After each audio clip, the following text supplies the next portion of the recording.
첫 번째 발표를 일곱인의 비밀과 선교 사명이라는 책으로 1950년에 출판을 했습니다. 왜 이렇게 해석이 다양할까?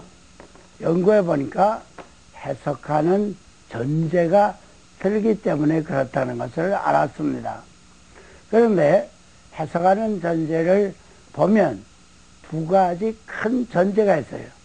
첫째는 요한계시록은 예언이다, 이런 전제에서 연구하는 학파들이 있고, 또 한 학파는 아니, 요한계시록은 그저 상징적인 영적인 교훈이야, 이렇게 보는 거예요. 그러니까 예수님의 비유처럼 그렇게 보고 우리가 거기에서는 영적인 뜻 깨닫고 또 신학적인 뜻 깨닫고 또 혹은 다른 교훈을 받으면 된다, 이렇게 생각을 하는 거예요. 제가 이 두 가지 중에 어느 것이 옳을까 오래 생각을 해봤는데, 계시록 내용을 읽어보니까 계시록 속에 예언이다, 예언이다, 속히 되리를, 장차 되리를, 이런 말씀이 많이 나와요. 그래서 이 예언이라는 전제로 연구하는 것이 맞다. 그래서는 이 골짜기에 들어가 연구를 시작했는데, 가다 보니까 골짜기가 셋으로 나누어요. 어느 때 예언이냐? 과거학파 사람들은 로마 제국이 박해하던 초대교회에 대한 예언이다. 역사학파 사람들은 예수님의 초림에서 재림까지의 전체에 대한 예언이다, 이렇게 보는 거예요. 그 다음에 종말학파의 사람들은 아니, 이것은 마지막 때 예수님 재림 직전에 우리 성도들을 깨우기 위해서 하나님께서 주신 예언이다, 이렇게 보는 거예요.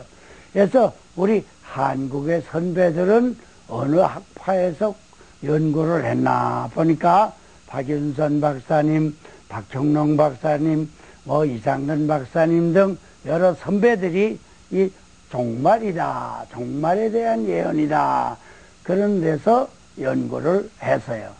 저도 가만히 보니까요, 이 예수님이 예언을 하셨는데 모두가 종말에 대한 예언이에요. 그 예언이 마태복음 24장, 마가복음 13장, 누가복음 21장에 예언되었는데, 거기에 보면 예수님이 재림하기 전에 어떤 징조가 있겠습니까? 예수님은 그 대답으로 여러 가지 예언을 하신 것을 알 수가 있었어요. 그래서 저는 이 마지막 때 이 종말에 일어날 사건을 예언했다, 이런 전제 밑에서 계시록을 연구했습니다. 그런데 한 가지 문제는, 그럼 종말이 언제부터냐? 언제부터 우리가 종말이라고 봐야 되느냐? 성경을 연구하다가 저는 다니엘서 12장 4절에서 다니엘이 하나님 오른손에 이렇게 책, 옛날 책이 두루마리죠. 두루마리를 들고 있는데 인을 봉했어요.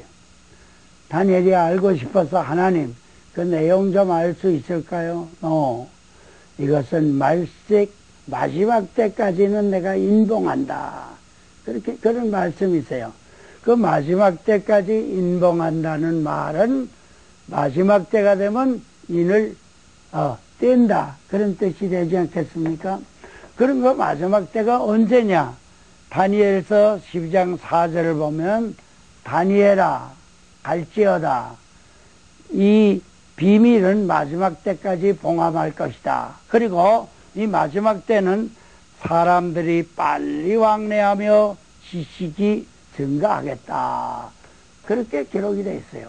그래서 백화사전을 놓고 우리 인류가 빨리 달리기 시작한 때가 언젠가 봤더니 1710년경에 전기기관차가 발견되면서부터 기차와 기선이 생겨서 빨리 달리게 됐고, 1770년대에 우리가 지금 자동차를 쓰는 그 가솔린 엔진이 나오면서 비행기까지 생기고 우리 인간이 빨리 왕래하게 됐어요. 그래서 저는 이 말세권이 언제냐?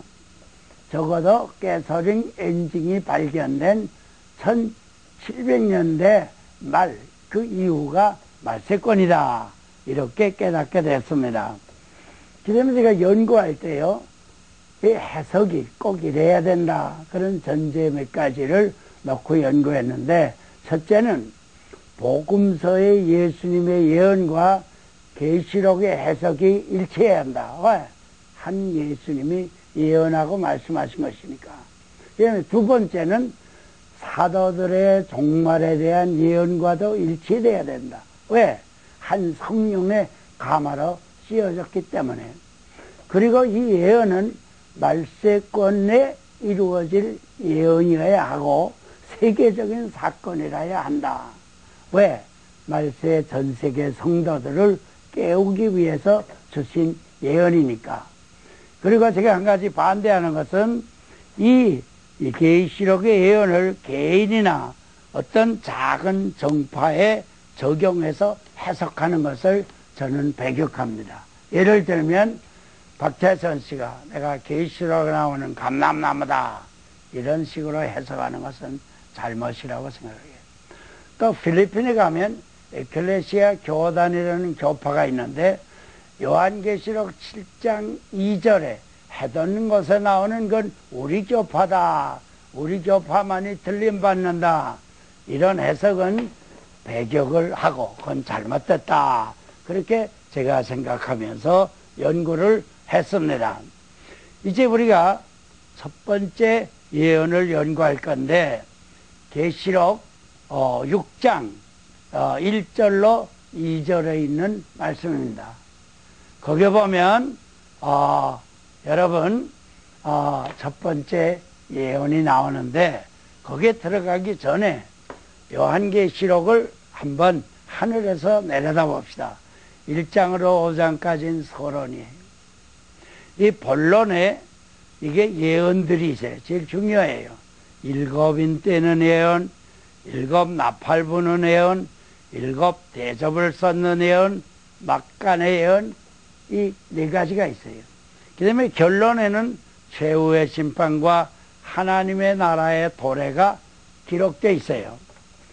자, 그런데 이 요한계시록 6장 1절과 2절을 보니까 이제 첫 번째 인을 예수님이 떼시는데 흰 말이 있는데 그 탄자가 활을 가지고 멸류관을 받고 나가서 이거 또 이거 하더라 그랬어요. 이 계시록은요 사도 요한 예수님의 제자 요한이 반모섬 즉 그리스와 터키 사이 거기서 조그만 해협이 있어요. 그 해협에 조그만 돌섬인데 옛날 사람이 안 산 것 같아요. 그래서 지금은요 제가 가보니까 이게 돌산인데 집들이 꽤 많이 있어요. 그리고 사도 요한이 계시를 받은 곳에는 기름관을 세웠어요. 그 수도원 같이 기도원 같이 그런 건물이 있어요. 그래 거기 가서 제가 하루 저녁 기도한 적이 있었습니다. 자 이제 우리가 첫 번째 예언을 해석해 봅시다. 이게 말이 나와요. 말은 전쟁을 상징하는 거예요. 왜냐? 기갑사단이 생기기 전에는요, 전쟁에 이 기마부대가 제일 강력한 부대였어요. 그러니까 이 말은 옛날 전쟁에, 계시록이 씌어질 당시에 전쟁에 씌어지는, 요긴하게 씌어지는 동물이었어요. 말이 나온다. 그건 어떤 전쟁이다. 근데 이 흰말 단분이 멸류관을 받아 썼다. 그 당시에 멸류관은 왕만 쓰는 거예요. 그러니까 어느 왕이 탔다. 근데 어느 왕인가? 그래 뭐 해석을 보면 적그리스도에서부터 네로 왕 어떤 사람은 콘스탄틴 왕 여러 가지 그 해석이 있는데 그것을 다 지금 제가 여러분께 얘기할 시간이 없고 내 해석만 얘기합시다. 요한계시록 19장 11절로 16절을 보니까 거기